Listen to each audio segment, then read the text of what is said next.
The 1950s, a time when the Western powers were militarily aligned against the Soviet Union, and a Cold War affected daily life on both sides. The U.S. government began construction on 3 top-secret facilities in Tennessee, Kentucky, and Ohio. Their purpose? Uranium enrichment to fuel nuclear weapons production. The amount of energy required to run one of these, the Portsmouth Gaseous Diffusion Plant in southeast Ohio, was said to equal the energy required to provide electricity for Manhattan, New York City. 2 coal-fired power plants were constructed along the Ohio River to satisfy this facility's energy requirements in the process of concentrating the fissionable material. For 30 years, 10,000 people were employed by Portsmouth and provided much of this nation's weapons-grade uranium. Let's go to the 1990s, when the first of the nuclear non-proliferation treaties were being signed. The Portsmouth facility was shut down. Fortunately, the enormous power infrastructure that was on that site remains intact today.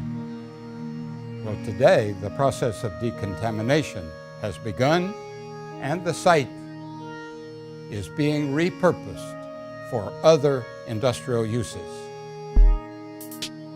It happens that there are numerous other facilities around the world that are in the process of cleanup, with the idea of bringing them back online with private, commercial, and public uses.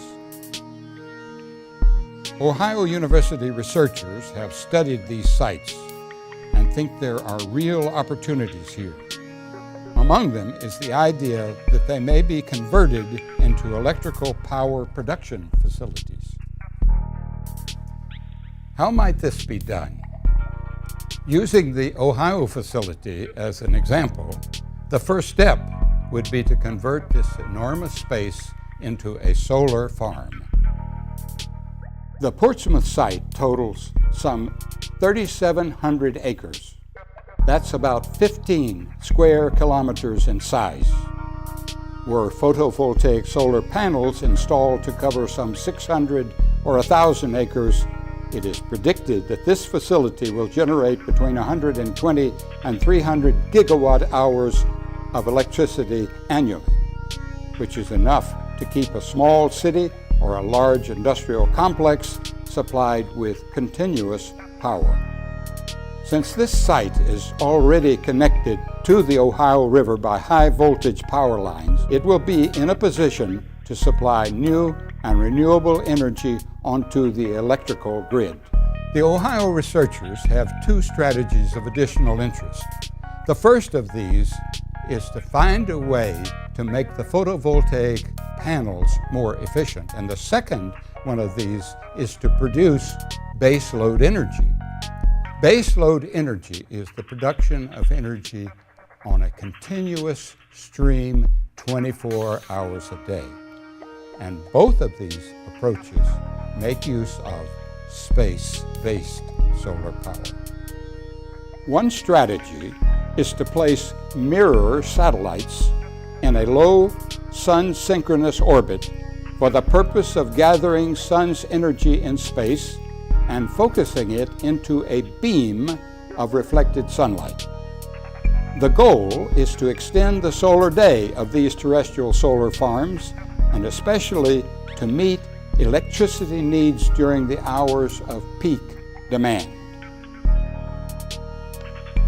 By this means, sunlight could be focused on the Portsmouth location some 14 hours per day, rather than the usual 4 to 6 hours, and the additional sunlight reflected to the site could increase panel efficiency by some 60%. The third phase of the Portsmouth facility's transformation involves constructing a wire mesh grid over top of the photovoltaic cells. This is an elevated structure that will serve as a receiving antenna or rectenna. The rectenna is designed to capture microwave transmissions of space-based energy, much like the way communication satellites convey voice, video, and data to Earth receivers today. The clear advantage of these next-generation sunsets or power sats as they are proposed, is that they can deliver megawatt quantities of clean and renewable electricity 24 hours a day, rain or shine. When fully installed, the Portsmouth plant should be able to provide as much or more energy than a nuclear or a coal-fired power plant without the negative consequences of mining in the earth and polluting the atmosphere. If this demonstration works, what is the best part?